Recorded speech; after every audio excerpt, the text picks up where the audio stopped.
The founder of an artificial intelligence company who is working on full self-driving says that full self-driving cars, fully autonomous cars, are at least 10 years away. Now, generally I offer some kind of my subjective opinions on things, and I don't go categorically against one way or the other. Sometimes I do, but usually I don't. In this case, I'm going to go on the record here. I would be willing to bet every single thing I own, everything I will ever own in the future, that he is 100% wrong. He is right about one thing though.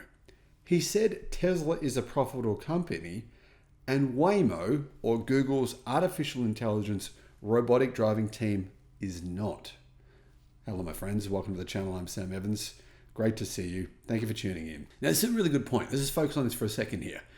Tesla is going about achieving full self-driving through, one way of doing it. They are installing it into their cars, hoping that it works, realizing that it doesn't, fixing it, making it better, and constantly making it better. Then sometimes it becomes worse, and sometimes it becomes better. But overall, it's like a 2 steps forward, 1 step back approach. And we're the test drivers. I mean, human beings are the test drivers for Tesla.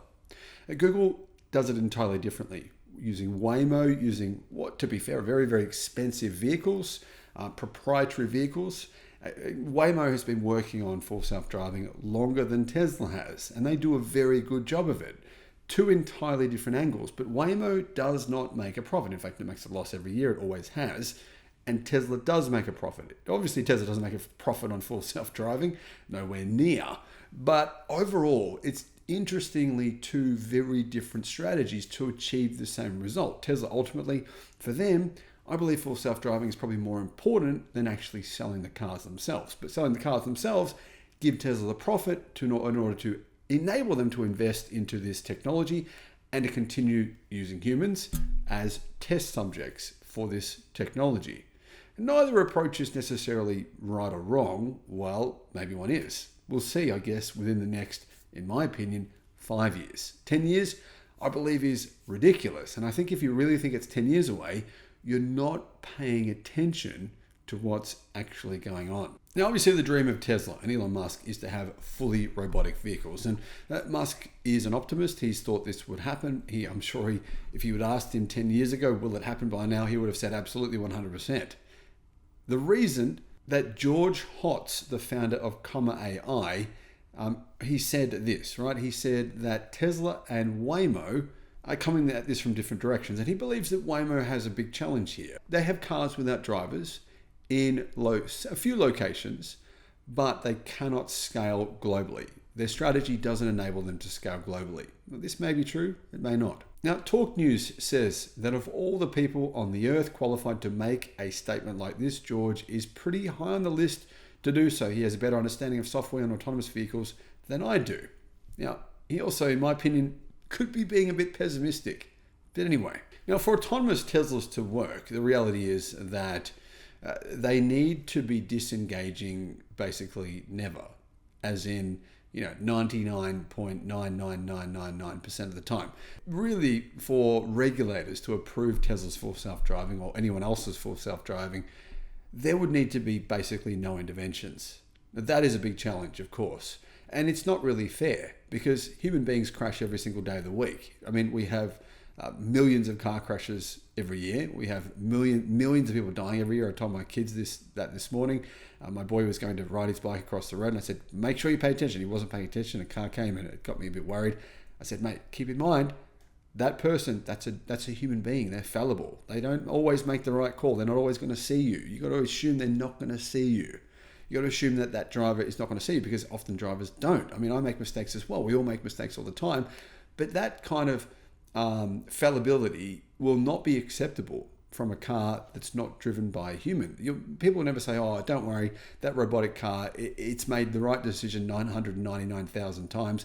When it does on the millionth time make a mistake, someone dies, well, instantly they'll say, turn it off, it's dangerous, it's a robot, it's terrible, even though it's much safer than a human being. So we have to, a different standard will be put on robotic cars than what is put on human beings. We have to just accept that's what's going to happen. And that's why he believes full self-driving is further away than what we think, which is actually a good point. Now, the reason that George says that it's 10 years away is because fully self-driving on a highway means that a fully autonomous car needs to be a general agent.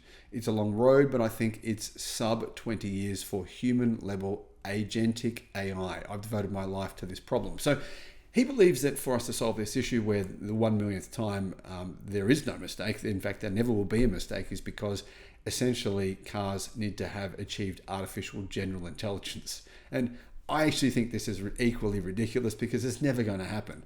It's just insane to suggest that a car would have to require artificial general intelligence, be able to solve all the problems of the universe, be able to be all-knowing, all-seeing, all-intelligent. I think that is even more than 10 years away, and I can't see that happening personally within the next 10 years. That said, what do I know on this issue? I don't know. I mean, I really don't know that much. What do you guys think? Do you think full self-driving could be solved within 5 years, or is it 10 years, or is it even further away? I've got a little story here to share though, to give you some context on what's going on. Here's this, Ray Kurzweil. Ray Kurzweil, he is a futurist. He works at Google now. Google essentially let him do whatever he wants because he's a genius.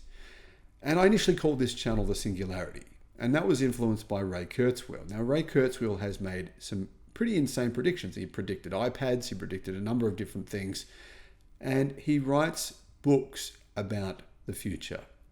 A lot of it goes way over my head. Ray, around 20 years ago, said that artificial general intelligence would be achieved in approximately 2024, 2025. Now, this was at a robotics conference, and there were about 100 different geniuses were asked the same question. When will artificial general intelligence be solved? Most of them said about 100 years from now. Most of them said 100 years. None of them said within the next 50 years. Now, fast forward a couple of years later, they had the same conference, they asked the same question. When will artificial general intelligence be solved?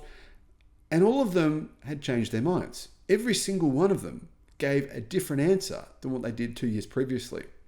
They now said that Ray Kurzweil maybe wasn't right, but he was closer, and they didn't think he was insane anymore.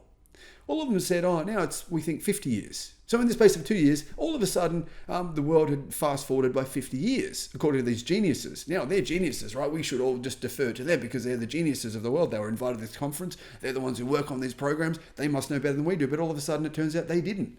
They fast forwarded their predictions by 50 freaking years. That's a pretty big change, right? And if they're geniuses, then why did they fast forward their predictions by 50 years? It's because most human beings are just a bit cynical. We can't see things truly in a way that actually allows for exponential growth. The human mind just doesn't comprehend exponential growth correctly. Well, fast forward a couple more years. Ray was sticking to his prediction that it would happen in the 2020s. And I believe I think I got it wrong. I think it might have been 2029. Well, fast forward, and all of a sudden, all of these geniuses, all 100 of them, in fact, 99 of the 100, because Ray was the 100th, had now said, well, actually, it's maybe 25 years away. Now, not all of them said that, but most of them said 20 to 30 years. So all of a sudden, in the space of 4 years, they got from 100 years to 50 years to 25 years, right? Well, another conference was held a further 2 years later, and most of them now agree with Ray. What are your thoughts? Thanks for watching.